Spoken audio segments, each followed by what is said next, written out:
Exercise 9.2 question number 5 by selling bananas at the rate of rupees 72 per dozen. Selling price कितना है बनाना का पर dozen 72 rupees, मतलब 12 बनाने की कॉस्ट कितनी है rupees 72. Suhail losses 10% of his investment. जब वो पर डज़न बनाना 75 रुपीज़ में सेल करता है तो उसे 10% क्या होता है, लॉस होता है. तो what should be the percentage of his gain और loss if he sold them at rupees 700 पर 100. अगर वो 100 बनाना 700 रुपीज़ में सेल करे तो उसे गेन और लॉस परसेंट कितना होगा. तो इसके लिए हमें बराबर बनानास की कॉस्ट प्राइस और सेलिंग प्राइस पता होनी चाहिए, तभी हमें पता चलेगा कि लॉस हुआ या प्रॉफिट.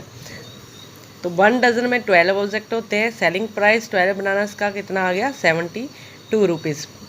पर डज़न लिखा है ना, तो डज़न में 12 बनाना आएंगे. तो 12 बनाना की सेलिंग प्राइस 72 है और लॉस परसेंट कितना है 10%. सेलिंग प्राइस लॉस परसेंट दिया है तो कॉस्ट प्राइस यहाँ से हमें फाइंड आउट हो जाएगी कि कॉस्ट प्राइस 12 बनाना की कितनी आएगी. कॉस्ट प्राइस का formula SP multiply 100/100 minus loss percent. 72 multiply selling price 72 है मल्टीप्लाई 100 माइनस लॉस परसेंट 10. 100 में 10 माइनस किए 90, 0 से 0 कट गई, 9 से 72 कट गए, रुपीज़ 80 आ गया. 12 बनानास की कॉस्ट प्राइस कितनी आ गई 80 रुपीज़. अब कॉस्ट प्राइस फाइंड आउट करनी है 12 selling price cost find out करनी है 12 बनाना की. कॉस्ट प्राइस तो 12 बनाना की आ गई 80 रुपीज़ और सेलिंग प्राइस 100 की दी हुई है रुपीज़ 700. पर 100 लिखा है ना, तो 100 रुपीज़ 100 बनाना की सेलिंग प्राइस आई रुपीज़ 700. तो 1 बनाना की कितनी आ जाएगी 700/100. 1 के लिए डिवाइड करते हैं, दोनों को डिवाइड करके रुपीज़ 7 आ गया. तो ये 1 बनाना की आई सेलिंग प्राइस. तो 12 बनाना की कितनी आएगी 7 से 12 को मल्टीप्लाई करके 84 रुपीज़. अब सेलिंग प्राइस 12 बनाना की 84 है और कॉस्ट प्राइस 12 बनाना की 80 है. दोनों में से बड़ा कौन है, सेलिंग प्राइस कैपिटल है. तो इसका मतलब अगर सेलिंग प्राइस बड़ी होती है तो हमें होता है प्रॉफिट. तो प्रॉफिट का formula selling price minus cost price 84 minus 80 rupees 4 rupees कितना हो गया प्रॉफिट. अब क्वेश्चन में बोला है प्रॉफिट परसेंट फाइंड आउट करना है. तो प्रॉफिट परसेंट का फार्मूला क्या होता है, profit upon cost price multiply 100. Cost price कितनी है 80 रुपीज़, 4/80 मल्टीप्लाई 100. इनको रिड्यूस किया 5% आ गया answer. Question number 8, find the selling price if a profit of 8% is made on the cooler bought for rupees 1200. क्या फाइंड आउट करना है, selling price find out करनी है. प्रॉफिट परसेंट दिया है और कॉस्ट प्राइस भी दी है कूलर की. कॉस्ट प्राइस इतनी है और ट्रांसपोर्टेशन पे कितना खर्च किया है रुपीज़ 100. मतलब एक्चुअल कॉस्ट प्राइस क्या आ जाएगी, इन दोनों को प्लस करके कॉस्ट प्राइस आ जाएगी. प्रॉफिट परसेंट दी है, सेलिंग प्राइस का फार्मूला लगा के सेलिंग प्राइस फाइंड आउट करनी है. क्वेश्चन नंबर 8 में कॉस्ट प्राइस कूलर की रुपीज़ 1200, ट्रांसपोर्ट पे खर्च किया है रुपीज़ 100. एक्चुअल कॉस्ट प्राइस कितनी आ गई, दोनों को प्लस करके 1300. प्रॉफिट परसेंट कितना है 8%. कॉस्ट प्राइस और प्रॉफिट परसेंट दिया है. सेलिंग प्राइस फाइंड आउट करने के लिए सेलिंग प्राइस का फार्मूला लगाया जहां प्रॉफिट परसेंट और कॉस्ट प्राइस दी हो. 100 plus profit percent upon 100 multiply cost price, ये होता है फार्मूला.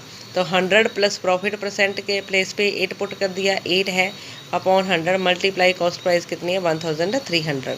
अब 100 जीरो के साथ जीरो कट गई, 100 प्लस 8 108 मल्टीप्लाई 13, दोनों को मल्टीप्लाई करके रुपीज़ 1404 सेलिंग प्राइस आ गई कूलर की. आ गया आंसर. क्वेश्चन नंबर 9 में Pushpindra sold 2 computers for 19,800 each. 2 computer sell किए हैं और दोनों की कॉस्ट कितनी है 19,800.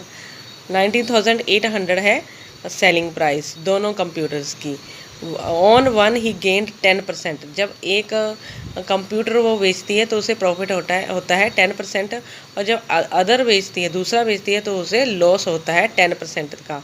तो फाइंड द लॉस और gain percentage in the whole transaction. अब हमें फाइंड आउट करना है कि उसे प्रॉफिट हुआ या लॉस हुआ. तो दोनों कंप्यूटर की सेलिंग प्राइस तो हमें पता है कि 19,800 है एक की और दूसरे की भी. अभी दोनों कंप्यूटर्स की कॉस्ट प्राइस फाइंड आउट करनी है, तभी हमें पता चलेगा कि उसे प्रॉफिट हुआ या लॉस. तो सेलिंग प्राइस हम वन कंप्यूटर की ये दी है, प्रॉफिट परसेंट ये है। कॉस्ट प्राइस का फार्मूला लगाया जब सेलिंग प्राइस और प्रॉफिट परसेंट दिया हो। तो कॉस्ट प्राइस का फार्मूला क्या होता है, ये SP multiply 100/100 plus profit percent. Profit percent कितना है 10। अब SP के प्लेस पे 19,800 पुट किया, मल्टीप्लाई 100 प्लस 10 110। अब इनको रिड्यूस करके 18,000 आ गया। और फर्स्ट कंप्यूटर की कॉस्ट प्राइस कितनी आ गई 18,000। अब सेकंड कंप्यूटर की सेलिंग प्राइस भी सेम ही है जितनी फर्स्ट कंप्यूटर की है 19,800, पर यहाँ पे क्या हुआ है, लॉस हुआ है। लॉस कितना हुआ है 10%। अब दूसरे कंप्यूटर की कॉस्ट प्राइस फाइंड आउट करने के लिए लॉस वाला फार्मूला लगाना है जिधर लॉस परसेंट और सेलिंग प्राइस दिया हो। तो SP multiply 100/100 minus loss percent, ये होता है कॉस्ट प्राइस का फार्मूला जब लॉस परसेंट गिवन हो। तो 19,800 मल्टीप्लाई 100/90, इसको रिड्यूस किया 22,000 आ गया। अब दोनों कंप्यूटर्स की सेलिंग प्राइस कितनी है, दोनों को प्लस किया 39,600 रुपीज़ सेलिंग प्राइस आ गया। और कॉस्ट प्राइस किया है टू कंप्यूटर्स की, फर्स्ट कंप्यूटर की 18,000 और सेकंड कंप्यूटर की 22,000, दोनों को प्लस किया 40,000 आ गई कॉस्ट प्राइस। अब कौन सा बड़ा है, सेलिंग प्राइस या cost price? Cost price capital है तो इसका मतलब हमें क्या हुआ है, लॉस हुआ है। तो cost price multiply selling price, loss का फार्मूला है cost price minus selling price, दोनों को माइनस किया ₹400 आ गया। लॉस परसेंट फाइंड आउट करना है तो लॉस परसेंट का formula loss upon CP multiply 100। तो लॉस कितना हुआ है 400 अपॉन CP कितना है 40,000 मल्टीप्लाई 100, इनको काट दिया 1% आ गया लॉस। लॉस परसेंट कितना हुआ 1% है आंसर। क्वेश्चन नंबर 10 है the difference in prices when an article is sold at a profit of 6% and a profit of 4% is ₹3। जब एक आर्टिकल को सोल्ड किया जाता है तो उन दोनों की कॉस्ट सेलिंग प्राइस का डिफरेंस कितना है 3 है। डिफरेंस 3 है तो इसका मतलब एक आर्टिकल का सेलिंग प्राइस X और दूसरे आर्टिकल का सेलिंग प्राइस क्या हो जाएगा X प्लस 3। डिफरेंस दिया हो तो एक का X और दूसरी टाइम कितना लेना है X प्लस 3। अगर प्लस दिया हो तो एक को X और दूसरे को X माइनस 3 लेते हैं हम लोग जब प्लस दिया हो तो अभी डिफरेंस दिया है तो एक को X और दूसरे को X प्लस 3 ले लिया। अब जब प्रॉफिट परसेंट 4% है तो कॉस्ट प्राइस कितना आएगा, कॉस्ट प्राइस का फार्मूला लगाया 100 multiply SP/100 plus profit percent 100 multiply selling price, X है 100 प्लस प्रॉफिट परसेंट कितना है 4, इन दोनों को प्लस किया, इनको मल्टीप्लाई करके 100X/104 आ गया। अब सेलिंग प्राइस आर्टिकल का क्या है X प्लस 3, दोनों का डिफरेंस दिया था ना तो एक बार X ले लिया दूसरी बार X प्लस 3। अब प्रॉफिट परसेंट कितना है 6%, प्रॉफिट ज़्यादा हुआ है तो इसका मतलब प्लस 3 यहाँ पे करना है, यहाँ नहीं करना है। जब प्रॉफिट कम है तो X लेना है, जब प्रॉफिट ज़्यादा है तो X प्लस 3 लेना।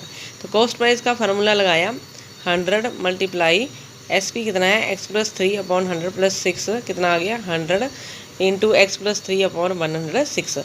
कॉस्ट प्राइस दोनों टाइम्स क्या है सेम है, इसकी कॉस्ट प्राइस और ये कॉस्ट प्राइस दोनों सेम है तो दोनों को इक्वल कर दिया। 100 जब ये साइन मल्टीप्लाई हो रहा है इस साइड जाके डिवाइड हो जाएगा तो 100 के साथ 100 कट जाता है, इक्वल टू का साइन लगा है तो मल्टीप्लाई हो रही है दोनों साइड तो ये 100 के साथ कट जाएगा। फिर क्रॉस मल्टीप्लाई किया 104 को X प्लस 3 के साथ और 106 को X के साथ, ये क्रॉस मल्टीप्लाई किया है। अब 104 को X के साथ भी मल्टीप्लाई करना है, 104 को 3 के साथ मल्टीप्लाई किया तो 312 आ गया इज इक्वल टू 106। अब 104 को इस साइड लेके गए तो ये माइनस का हो गया, 106 में 104 माइनस किया 2X आ गया और 312 इधर ही रहा था तो ये प्लस का ही रहेगा। मैंने ये पूरी डिजिट चेंज की है, ये 2X इधर था तो मैं इधर ले आई हूँ, 312 इधर था तो इधर ले गई हूँ मैं। 2X इज इक्वल टू 312 आ गया, X के आ गया, ये 2 मल्टीप्लाई हो रहा है इधर जाके डिवाइड हो जाएगा 156। तो कॉस्ट प्राइस क्या आ गई, एक बार X 156 और दूसरी बार सेलिंग प्राइस है 156 प्लस 3 159। तो 156 और 159 आ गया आंसर। ये selling price of article in 2 cases 156 and 159 answer. Question number 11 Sundaram sold a memory card at a gain of 5%। Sundaram एक मेमोरी कार्ड सोल्ड करता है तो उसे प्रॉफिट होता है 5%। If he had sold it at ₹63 less, अगर वो इसे 63 लेस के साथ बेचता है, मतलब 63 इसका सेलिंग प्राइस कम कर देता है, तो ही वुड हैव लॉस्ट 2%, तो उसे लॉस होता है 2%। Find the cost of memory card, हमें cost of memory card find out करना है, कॉस्ट प्राइस फाइंड आउट करना है मेमोरी कार्ड का। तो लेट कर लिया, let cost price of memory card is equal to ₹x। Profit percent कितना दिया है 5%, तो SP1। फर्स्ट केस में क्या हुआ, जब प्रॉफिट परसेंट दिया है तो SP का फार्मूला लगाया, जब प्रॉफिट परसेंट दिया हो तो ये वाला फार्मूला लगता है। तो 100 plus profit percent upon 100 multiply CP। 100 profit percent 5 है अपॉन 100 मल्टीप्लाई CP कितना है x, तो 105 अपॉन 100 x आ गया।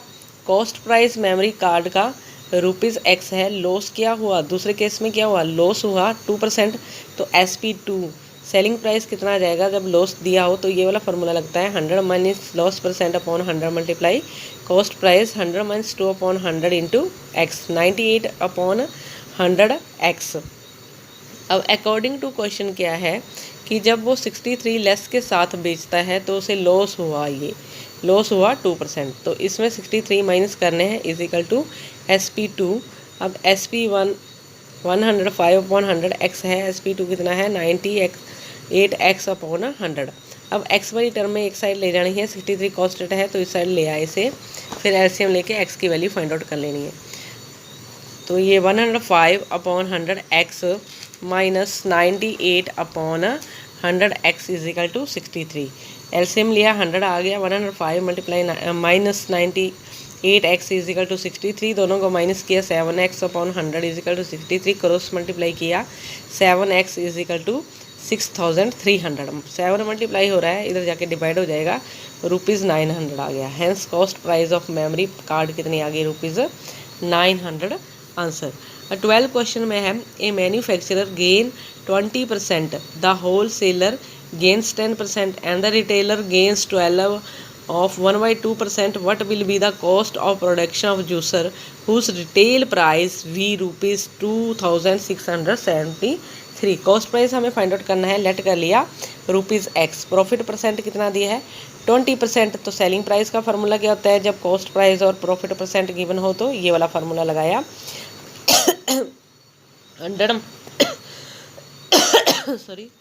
100 plus profit percent upon 100 multiply cost price, 100 plus profit percent कितना है 20 अपॉन 100 मल्टीप्लाई कॉस्ट प्राइस कितनी है x, तो 120 upon 100 multiply x is equal to 6 upon 5x आ गया रिड्यूस करके।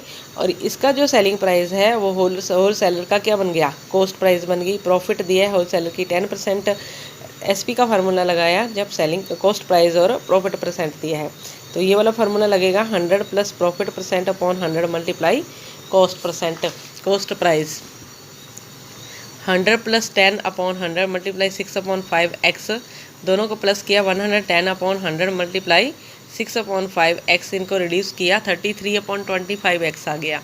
अब इसका जो सेलिंग प्राइस है रिटेलर का क्या बन जाएगा, कॉस्ट प्राइस। रिटेलर का cost price 33 upon 25x, profit percent दिया है इसका 12 ऑफ 1/2%, मिक्स फ्रैक्शन में था, इम्प्रॉपर में चेंज किया 25.2% आ गया। सेलिंग प्राइस का फार्मूला लगाया कॉस्ट प्राइस और प्रॉफिट परसेंट वाला, ये आ गया। यहाँ पे LCM लेके सॉल्व करना है। पहले LCM लिया 200 प्लस 25 और ये 2 ये रेसिप्रोकल में हो जाएगा 1/100, तो 100 2 के साथ मल्टीप्लाई करके 200 हो जाएगा, मल्टीप्लाई 33/25x, ये आ गया सेलिंग प्राइस। अब लास्ट में अकॉर्डिंग टू क्वेश्चन क्या है कि रिटेलर का जो सेलिंग प्राइस है वो किसके इक्वल है, 2673 के इक्वल है। तो इन दोनों को इक्वल कर दिया और x की वैल्यू यहाँ से फाइंड आउट कर लेनी है। x यहाँ मल्टीप्लाई हो रही है, ये टर्म यहाँ पे इधर जाके मल्टीप्लाई करके रेसिप्रोकल में लिख देना है 25/33 और 200/225, इनको रिड्यूस किया है ये, तो रिड्यूस करके आ गया 9 मल्टीप्लाई 25 मल्टीप्लाई 8, इनको मल्टीप्लाई किया 1800। तो hence cost price of juicer ₹1800 answer.